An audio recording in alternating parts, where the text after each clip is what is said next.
हम लोगों का, अगर जितने लोगों को नहीं मालूम है, हमारा एक्चुअली बिग बॉस से रिश्ता है। बिग बॉस हुआ था 2008 में और एक्चुअली हम लोग दोस्त तो तब भी नहीं बने थे। हम लोग दोस्त दुश्मन थे। दुश्मन थे? नहीं, दुश्मन नहीं थे, मतलब कभी भी ऐसी जमी नहीं हम दोनों की। मतलब नॉट दैट मैं अगेंस्ट थी कभी भी, लेकिन कभी ऐसी कोई वो नहीं थी कि मतलब अरे वाह, मतलब ये मुझे बहुत ही लाउड मानती थी तो इसको लगता था बाप रे बाप, ये चाहिए, ये लड़की दूर ही रहो। और मुझे लगता था कि यार ये तो ये छुई मुई सी मुझे, मेरे को नहीं चाहिए, ऐसा वाला था।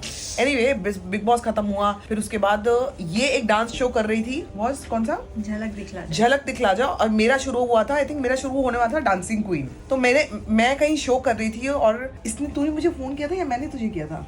किसी ने तो किसी को फोन किया था, और नहीं मैंने ही किया था। इसकी परफॉर्मेंस देख रही थी मैं। हाँ, मैं कहीं और थी शो में, कहीं चंडीगढ़ में थी, कहीं तो थी, और मैं इसकी परफॉर्मेंस देख रही थी। और मैंने परफॉर्मेंस देख के बोला, मैंने कहा यार मोनिका को बताना चाहिए यार कितना अच्छा परफॉर्म कर रही है। तो मैंने इसको कॉल किया, तो ये घर पे थी और मुझे घर से ही मुझे कुत्ते के भौंकने की आवाज आई। और मैंने कहा मैं जैसे आ रही हूँ, मैं इमीडिएटली घर पे पहुंच रही हूँ। और मैं नेक्स्ट चीज, जैसे मैं वापस आई, मैं मोनिका से मिलने घर पे आई, and that's how the friendship started because of her dog Smarty की वजह से हम दोनों की दोस्ती हुई। और दोस्तियों में बहुत सारी हमारी दरारें भी पड़ी हैं, ऐसा नहीं है, मतलब लड़ाई झगड़े तो बहुत हुए हैं। देखो ऐसा तो आप बोल नहीं सकते ना, एक्चुअली हमारी लड़ाइयाँ हुई हैं, होती रही हैं, छोटी मोटी ऑन एंड ऑफ होती रही हैं। फिर मुंह फुला लेती है ये, फिर मैं मनाने आ जाती हूँ, फिर मैं फुला लेती हूँ मुंह, मैं तो वैसे ही फूला, मेरा तो मुंह ही फूला हुआ है, तो फिर ये आ जाती मनाने। लेकिन दोस्ती करते करते आज 14 साल हो गए हमारी दोस्ती को। 2008 से लेकर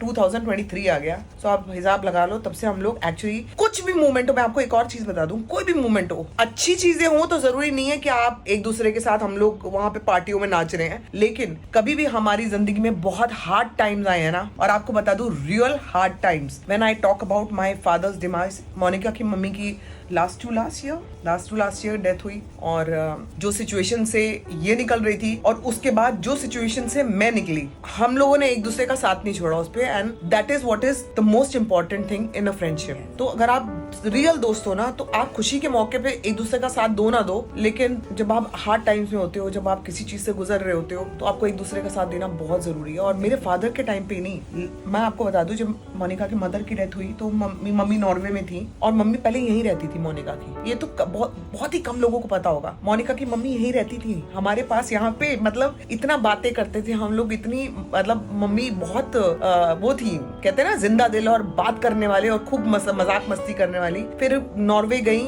और उसके बाद पता चला डेथ हो गई। और डेथ भी कब हुई? दिवाली वाले दिन। और इसने मुझे बताया नहीं, उसके कुछ दिनों के बाद में मुझे पता लगा।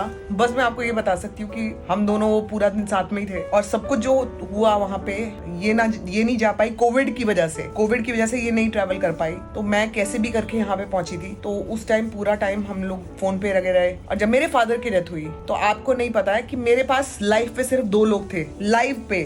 जब मेरे पापा का अंतिम संस्कार हो रहा था, तो मेरे लाइफ पे सिर्फ मेरी बचपन की दोस्त शालिनी थी लाइन पे, और दूसरी मोनिका थी लाइन पे, क्योंकि मोनिका का पापा से कनेक्शन बहुत अलग था। मैं आपको क्या ही बताऊं, मानती है? अंकल, हम लोग बहुत करीब थे, और अंकल मुझे बहुत स्ट्रेंथ भी देते थे, बहुत कुछ समझाते थे, एक अलग ही कनेक्शन था हमारा। तो बड़ी सारे, ये तो मैं आपको एक एग्जांपल दे रही हूँ, ऐसे बहुत सारे इंस्टेंसेस हुए हैं जहाँ पर हम लोग एक प्रोफेशन में रहते हुए भी, एक दूसरे के साथ कंपटीशन करते हुए भी, लेकिन हमारी जो एक दूसरे को सपोर्ट है पर्सनल लाइफ में, वो हम लोगों ने कभी करना नहीं छोड़ा। And that's what makes a relationship stronger. तो मोनिका से मेरा रिलेशनशिप एक बहुत स्ट्रॉन्ग रिलेशनशिप है। हम लोग बहुत कम मिलते हैं, लेकिन अगर तकलीफ आ गई तो हम दोनों एक दूसरे के लिए खड़े ही होते हैं। ये एक इम्पोर्टेंट बात है, और ये सभी लोगों को करना चाहिए।